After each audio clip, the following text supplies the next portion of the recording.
Okay, well that's good. I see that the term happiness is a little too effete to capture what I'm after here. I'm talking about well-being.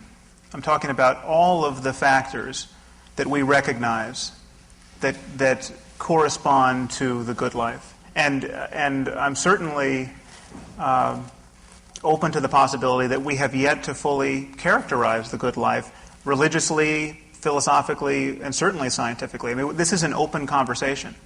The question is, do you ever have to believe anything on insufficient evidence to explore this terrain, to become truly... and what is sufficient evidence? Well, it's the kind of evidence everyone in this room demands on any subject other than religion. I mean, there are nuances here. It takes a lot of work to rise to the standard of scientific evidence, but science is the one language game we are playing where we get really straight and rigorous about what constitutes evidence, where there's a process of peer review, where you have a lot of smart people trying to prove you wrong, and where you actually win points by proving yourself wrong. And this is not what religions are up to. Religions are not falsifiable in this way. And I thought you used a phrase that I thought was very useful to frame this. You talked about what used to be and what must be, I think was your phrase. And I think we should reflect on what used to be, because our religions come to us out of a tradition, in many cases, of human sacrifice. I mean, human sacrifice was virtually a cultural universal. This is where we come from. These are the roots of religion. It's been by no means rare for a child to be born into this world only to find that he's being raised by religious maniacs who think that the best way to keep the sun on its course or to cure the king's venereal disease is to bury or butcher or burn him alive as an offering to an imaginary god. This is not just the Aztecs. This is the ancient Hebrews.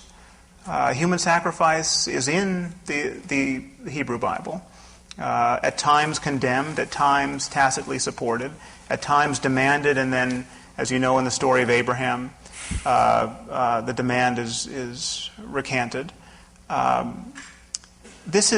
We come from generations of people who did not know a damn thing about the causes of events in the world that really concern them: the spread of disease, the failure of crops, the weather, and so religious discourse has changed. We're not sacrificing people happily now, but it has changed by virtue of progress from the outside. I mean, just certain modes of operation are no longer tenable. When you can get a weather report on the evening news, you no longer have to sacrifice a child in a vain attempt to control the weather.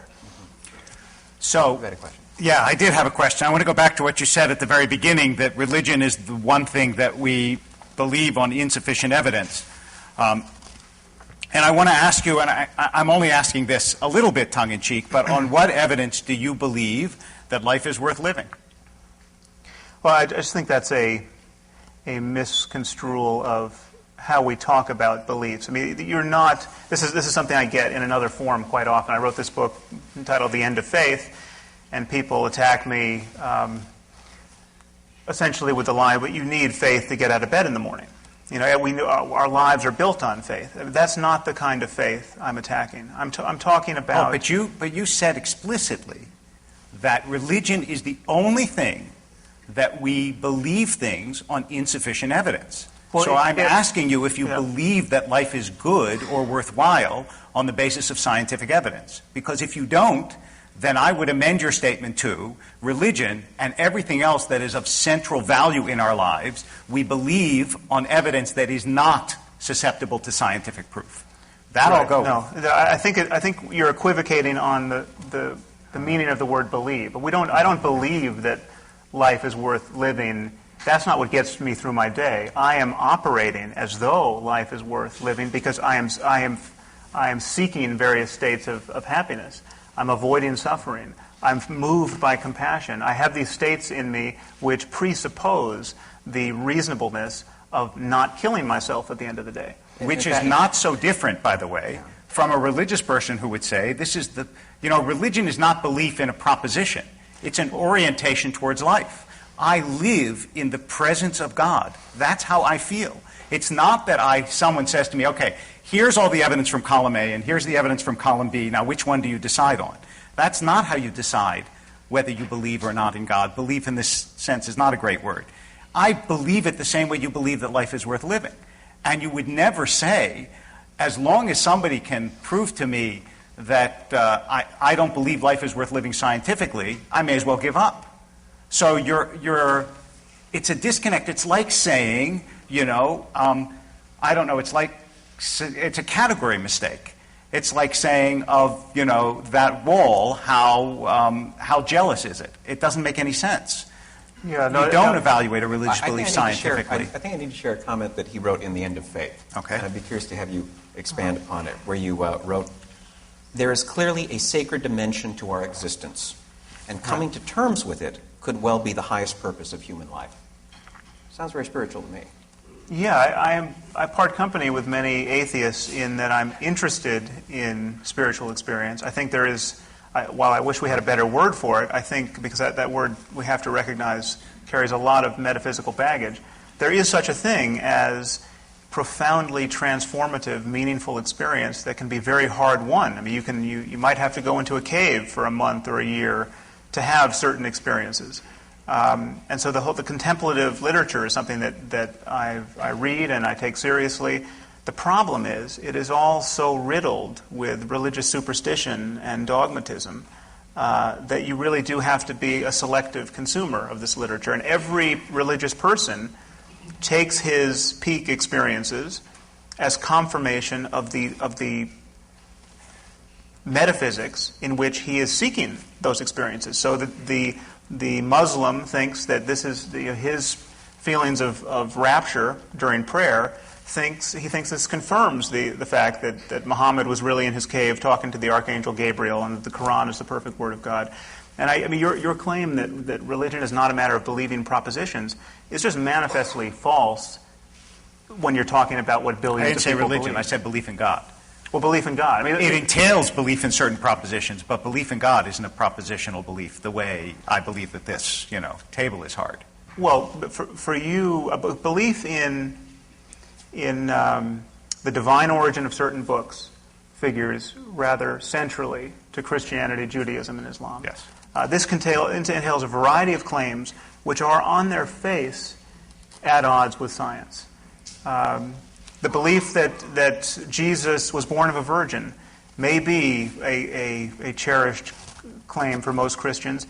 It is also a claim about biology. I mean, this is why you can't keep religion and science apart. Their truth claims cannot be disentangled, which is what you want to do. I don't want to spend my night defending the virgin birth,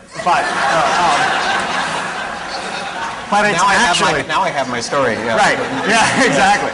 It would be. But it actually is not a claim about biology. What it is a claim about is the idea that natural laws, which themselves, by the way, are an article of faith. I mean, we know since Hume. No, that's a very slippery and dangerous slope. Yes, but it's true. I mean, they are. You can't say. And this. I didn't start this. Hume did, and he was a good atheist. You'll notice nobody says this in an airplane at 30,000 feet. Having said that, yeah, well, it is. I didn't say that it's not an article of firm faith, but it's still an article of faith. That those laws can never be suspended seems to me on the face of it a claim that's unprovable, and there's no reason why a Christian can't say that the laws of biology have been suspended once in history or will be suspended sometime in the future. That's not the same thing as that doesn't appear to me to be a conflict claim. Between, it is a claim about physics and cosmology. I mean, it touches all of science. And so, I mean, for instance, the idea, this expectation on the part of something like 59% of the American population, according to Gallup, that Jesus will return to Earth to judge us. This entails claims about the human survival of death, apparently the human flight without the aid of technology. I mean, this is what people are visualizing.